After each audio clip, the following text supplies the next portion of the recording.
గర్భం దాల్చినప్పటి నుంచి పండంటి బిడ్డకు జన్మనిచ్చేంత వరకు పాటించవలసిన ఆరోగ్య సూత్రాలు ఏంటి? డాక్టర్ను ఎప్పుడు సంప్రదించాలి? ఏ మందులు వాడటం వల్ల కలిగే ప్రయోజనాలు ఏంటి? బిడ్డకి మధ్య ఎంత కాల వ్యవధి ఉండాలి? గర్భిణీలు సంపూర్ణ ఆరోగ్యం కోసం ఎటువంటి ఆరోగ్య సూత్రాలు పాటించాలో మీ డాక్టర్స్లో నాయుడుపేట పట్టణ ప్రముఖ వైద్య నిపుణులు Amma hospital doctor Kranthi Kumar gynaecologist సలహాలు సూచనలు. Staff station laparoscopic surgeon Amma hospital Naidupeta Tirupati district. ఈ ట్యూబుల్లో కానీ గర్భం నిలిచిందనుకోండి, ఈ గర్భం అనేది పెరిగి పెరిగి పెరిగి దీనికి ఎక్స్పాండబిలిటీ ఉండదు, అంటే పెరగదు. గర్భసంచి అనేది బాగా ఎక్స్పాండ్ అవుతుంది. ఈ ట్యూబ్స్ అనేవి పెరగవు. అట్లాంటప్పుడు ఏమవుతుందంటే ఇది పగిలిపోతుంది. ఇక్కడ ఈ ట్యూబ్స్లో నిలబడదాన్ని ఎక్టోపిక్ ప్రెగ్నెన్సీ అంటారు. ఎక్టోపిక్ ప్రెగ్నెన్సీ వచ్చిందనుకోండి, ఈ ట్యూబ్ పగిలిపోతుంది. పగిలిపోవడం లోపల అధిక రక్తస్రావం అయ్యి పేషెంట్ హాస్పిటల్కి వచ్చే టైంకి కుప్పకూలిపోతారు. సో మనం ఎప్పుడైతే సెకండ్ మంతే డాక్టర్ని విజిట్ చేసామో అప్పుడు ఈ స్కాన్ చేసి పిండం హెల్తీగా ఉందా లేదా, ట్యూబుల్లో ఉందా తెలుసుకుంటుంది. మనం ఎర్లీగా ట్యూబ్లో అని తెలిస్తే మందులతోనే మనం ఆపరేషన్ లేకుండా మందులతోనే దీన్ని నయం చేసుకోవచ్చు. ఒకవేళ కొద్దిగా లేట్గా వెళ్ళినప్పుడు తెలిసిందని అప్పుడు ఖచ్చితంగా సర్జరీ చేసుకోవాల్సి వస్తుంది. సో ఫస్ట్ విజిట్ అనేది ఎప్పుడు యాజ్ ఎర్లీ యాజ్ పాసిబుల్. మీకు యూరిన్ టెస్ట్ ప్రెగ్నెన్సీ పాజిటివ్ వచ్చిన తర్వాతనే మీరు డాక్టర్ని కలవాలి. కొంతమంది ఏమంటారంటే థర్డ్ మంత్లో 4th మంత్లో వెళ్దాం అనుకుంటారు. అలా కాకుండా సెకండ్ మంత్లోనే డాక్టర్ని కలవాలి. సిజేరియన్ ఎక్కువగా జరగడానికి గల కారణాలు ఏంటి? ఇప్పుడు ఉదాహరణకి నార్మల్ డెలివరీ కావాలంటే బిడ్డ వచ్చే ద్వారం, తల్లి యొక్క ద్వారం కరెక్ట్గా ఉండాలి. బిడ్డ యొక్క తల, తల్లి ద్వారం కరెక్ట్. అంటే ఇప్పుడు ఇది ద్వారం అనుకోండి, బిడ్డ హెడ్ అనుకోండి, ఇది దీంట్లో కరెక్ట్గా వెళ్తేనే నార్మల్ డెలివరీ అయ్యే ఛాన్స్ ఎక్కువ ఉంటుంది. ఈ ద్వారం చిన్నదయ్యి బిడ్డ తల పెద్దదిగా ఉంటే దీంట్లో ఇరుక్కోదు, అంటే పట్టదు దీంట్లో. అట్లాంటప్పుడు ఆపరేషన్ చేయాల్సి వస్తుంది. ఉదాహరణకి తల్లి పెల్విస్ చిన్నదిగా ఉండి అదే బిడ్డకు సైజు కూడా చిన్నగా ఉంటే ఈజీగా బిడ్డ బయటకు వచ్చేస్తుంది. బిడ్డ పెల్విస్ నార్మల్గానే ఉండి, అంటే పెల్విస్ అంటే వచ్చే ద్వారం, ఈ పెల్విస్ నార్మల్గా ఉండి బిడ్డ బరువు అధికంగా ఉందనుకోండి, ఉదాహరణకు బిడ్డ 4.5 కిలోలు 5 కిలోలు అలా ఉండిందనుకోండి, అప్పుడు ఇది అడిక్వేట్ పెల్విసే, అంటే ద్వారం మంచి బాగానే ఉంది. 3.5 కిలో బిడ్డకి అది సపోర్ట్ చేస్తుంది. 5 కిలోల బిడ్డ 4 కిలోల బిడ్డకి సపోర్ట్ కాదు. అట్లాంటప్పుడు నార్మల్ చేయకుండా ఆపరేషన్ చేయాల్సి వస్తుంది. ఇదొక కారణం ఆపరేషన్ చేసేదానికి. ఇంకొకటి, నార్మల్ డెలివరీకైనా అడ్మిట్ చేస్తాము. బిడ్డ గుండె సాధారణంగా 120 నుంచి 160, అంటే వేగం నిమిషానికి బిడ్డ గుండె 120 నుంచి 160 మధ్యలో కొట్టుకోవాలి. బిడ్డ గుండె తగ్గిపోయింది అనుకోండి, ఉదాహరణకి 70కి పడిపోయింది అనుకోండి, అప్పుడు నార్మల్కి మనం అలౌ చేయలేం. అట్లాంటప్పుడు ఎమర్జెన్సీగా బిడ్డను కాపాడుకునేందుకు ఆపరేషన్ చేయాల్సి వస్తుంది. ఇంకా తల్లికి ఎక్లాంప్షియా, అంటే బీపీ ఎక్కువ అయిపోయి ఫిట్స్లో వచ్చిందనుకోండి, అట్లాంటప్పుడు మనం నార్మల్ చేయలేం. అట్లాంటప్పుడు ఆపరేషన్ చేయాల్సి వస్తుంది. తల్లికి ఎలాంటి ప్రాబ్లమ్స్ లేకుండా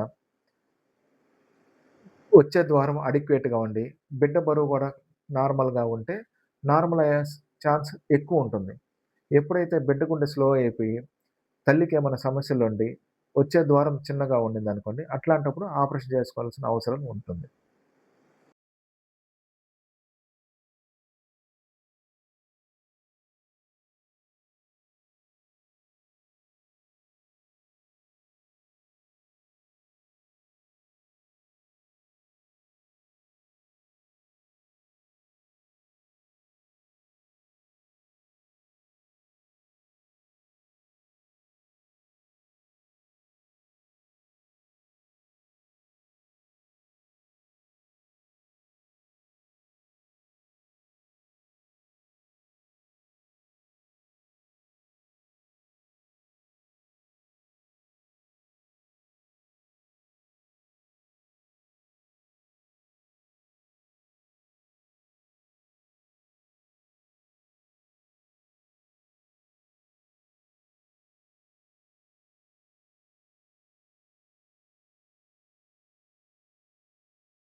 9 నెలల కాల వ్యవధిలో ఏ ఏ మాత్రలు గర్భిణీలు వాడాలి?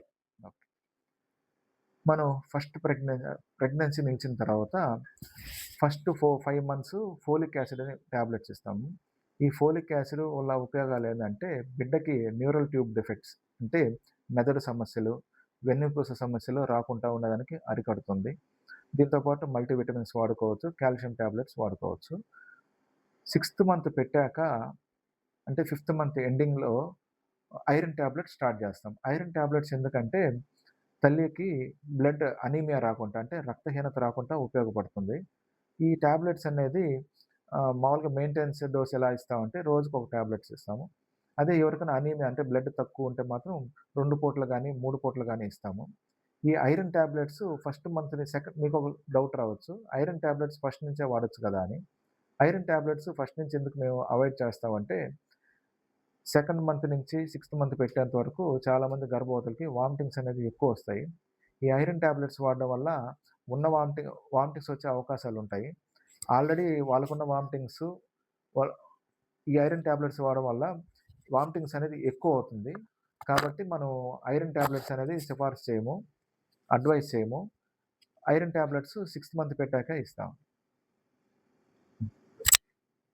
గర్భవతులు 9 నెలల వ్యవధిలో ఎన్ని సార్లు డాక్టర్‌ని కలవాలి?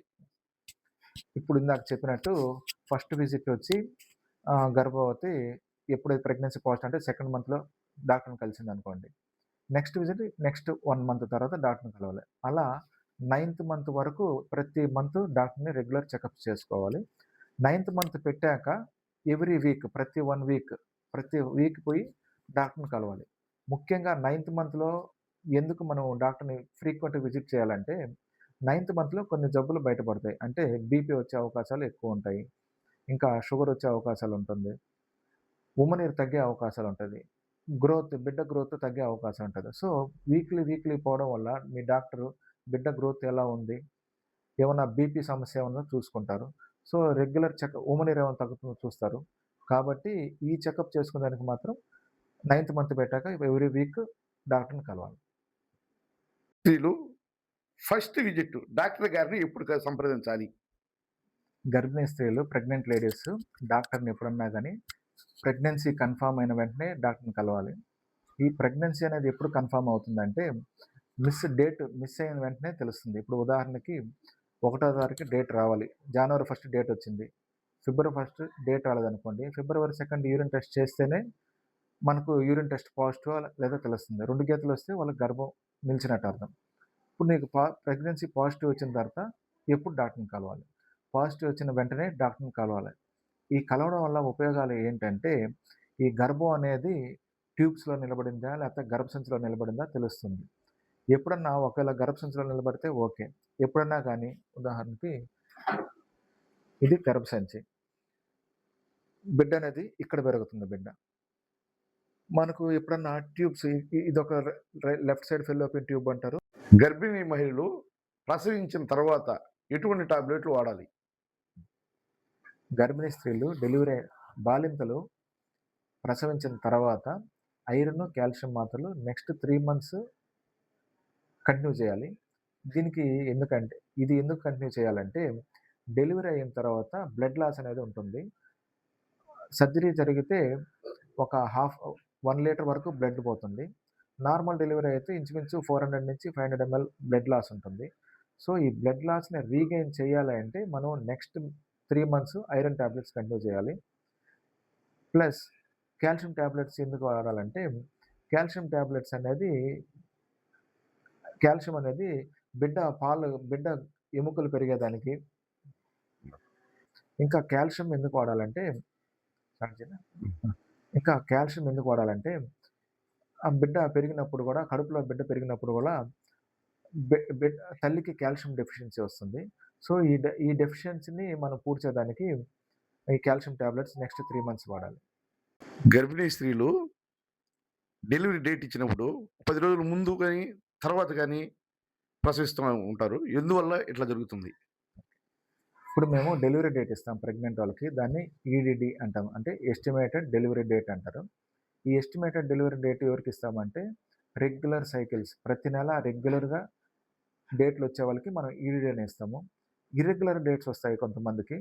ఇర్రెగ్యులర్ డేట్స్ అంటే 2 నెలలకొకసారి, 3 నెలలకొకసారి వచ్చే వాళ్ళకి మేము ఈడీడీ అనేది కాలిక్యులేట్ చేయము. అది స్కాన్ చూసి స్కాన్ ప్రకారం ఎస్టిమేటెడ్ డెలివరీ డేట్ ఇస్తాము. ఇప్పుడు మీరు అడిగినట్టు ఉదాహరణకి ఈ నెలాఖరికి 30వ తారీఖు డెలివరీ డేట్ ఇచ్చామనుకోండి. ఏప్రిల్ 30వ తారీఖు డెలివరీ డేట్ ఇచ్చామనుకోండి.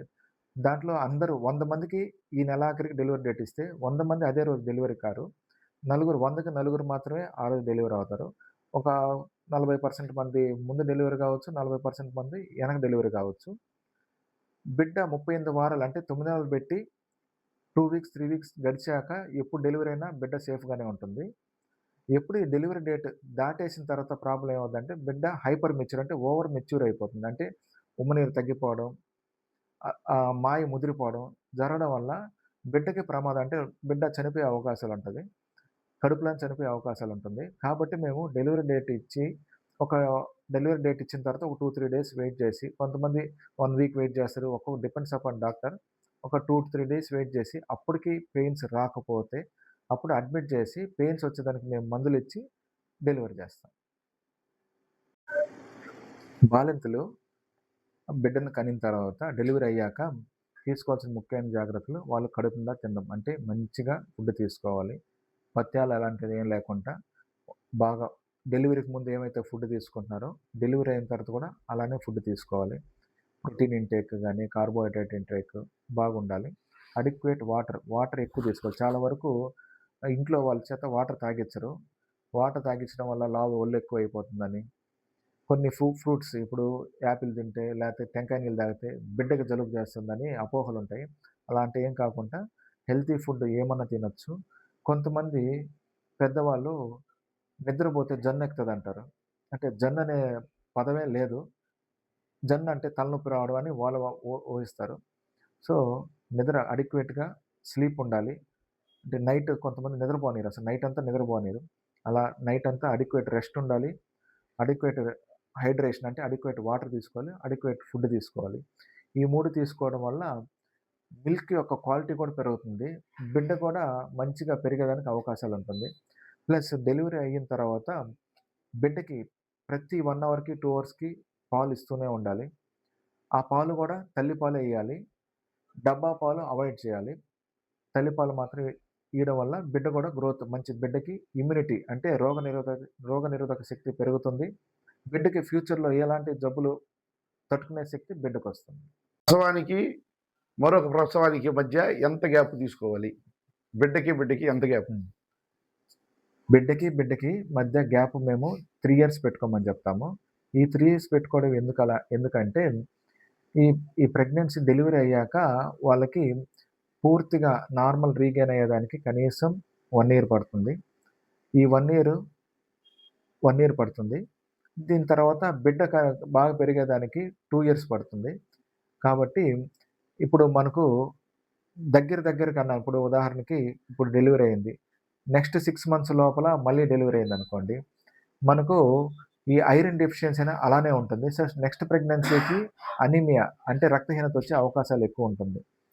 ప్లస్ ఆ తల్లి అనేది ఇద్దరు బిడ్డల్ని సంరక్షణ తీసుకోవాల్సొస్తుంది. అంటే ఇద్దరు బిడ్డల్ని పెంచాల్సొస్తుంది.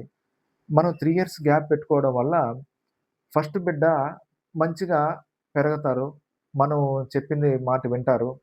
అంటే కమాండ్స్ ఒబే చేస్తారు.